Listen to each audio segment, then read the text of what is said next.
Alam nyo ba kung bakit may high blood? Simple lang ang sagot, kasi may low blood. Hindi.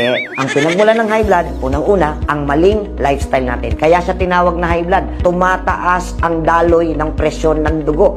At nakukuha natin to, number 1, due to inactivity.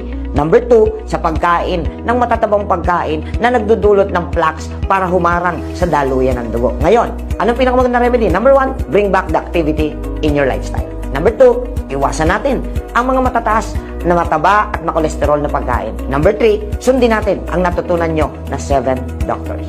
Kung hindi natin naaalagaan ngayon pa lang ang ating katawan, ang ating kalusugan, may posibilidad na ang high blood ay mauwi sa napakaraming komplikasyon. Isa na rito ay ang pagkakasakit sa puso dahil lumalapot ang dugo, mabilis po na pwedeng mahirapan ang puso. Pangalawa, may posibilidad din na tayo ay tamaan ng stroke na kung saan ang itong stroke na to ay nauuwi naman sa pagkabaldado ng ating katawan.